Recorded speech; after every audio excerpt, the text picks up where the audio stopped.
I don't even know where to begin.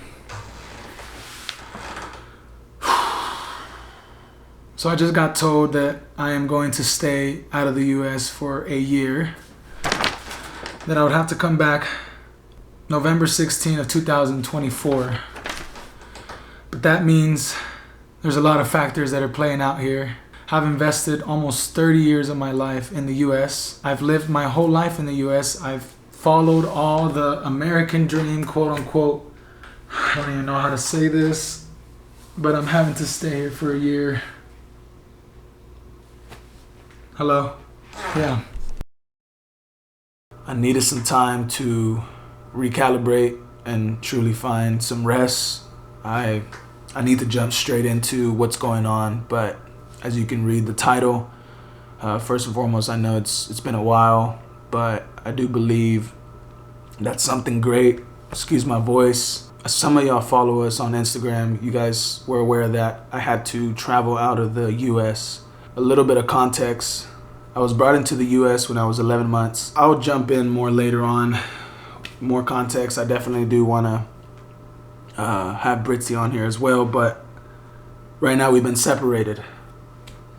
We are not able to be with each other in this time. And just to jump straight into the news, I was told that I need to be here for a year. I'm all over the place right now, so please bear with me, but I just want to make this short because I do need lots of prayers, and there's a lot more context into it, but I do need to first take care of some things with my lawyer. So for those that are not aware of this process, well, Brithzy's a citizen, so we got married, and clearly she's fixing my legality issues because I'm technically not a citizen in the US, even though I've been there all my life. And I've been a DACA recipient since it was established. And I have consistent work history. I have consistent mortgage payment history. I have everything has aligned the way it's needed to go.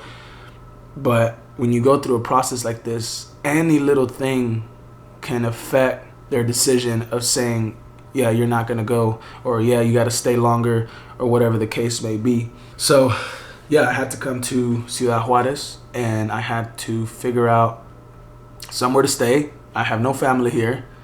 I can keep a conversation in Spanish, but it's a lot easier for me to keep it in English. So it's been a little difficult because this is where I'm staying right now. This has been my room. No windows. That's about it. And if I'm being honest with you guys, I've been the first few days I've been losing my mind. I went through the process. It's a long process. I mean, some of you guys are aware of it. If you have more questions, I can definitely talk about it in another video. And now I'm just trying to figure out some stuff with my lawyer. So we'll get into all that as the days go by. I need to take everything one day at a time. But this is detrimental. This is definitely something I was not planning.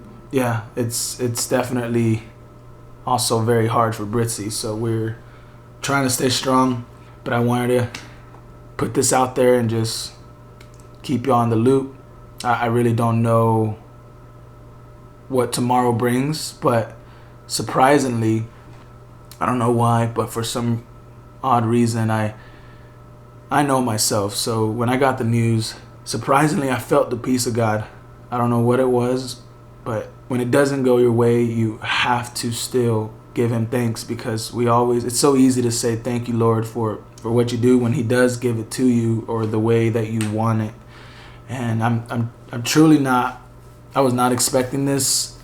But it's just so interesting that these past days I kept hearing the Lord say, you're going to wait. You may not like it, but you're going to have to wait. The longer or the more I heard that, the more I ignored it, because, I thought, well, maybe I'm just thinking out of fear. And so something that I'm learning in this solitude season of mine is how to really listen to his voice and know where it's coming from. And so that's something that you can only establish through hardship. You can only establish, this is heavy. I'm not going to sit here and act like I have not been crying.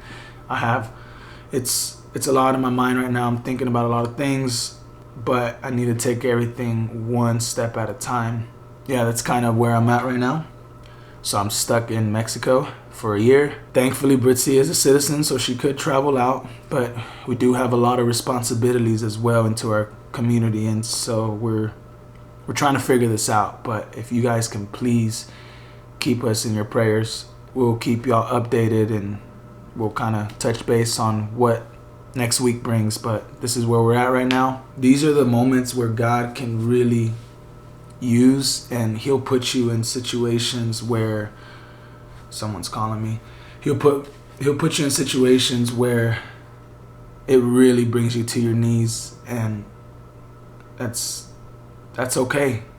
You got to trust that something good is going to happen out of this. You know, I ask God, what are you doing with my life? Why is this happening?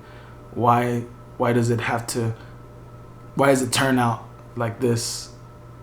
But it could be worse. It could be worse.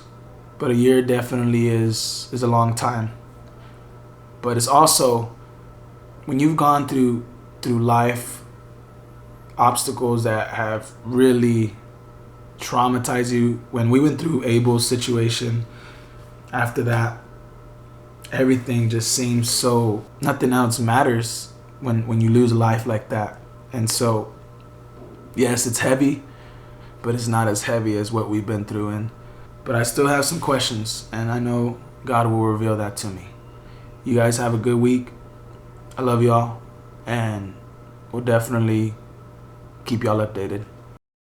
I felt a peace. I had a smile on my face when I was walking out of there, and it wasn't what I expected, for sure. I'm not gonna say I didn't get into tears once I got back into my room, but it was more so the gratitude of, Lord, I really don't know what you're doing, but I'm trusting you, and I genuinely thank you for what you're doing.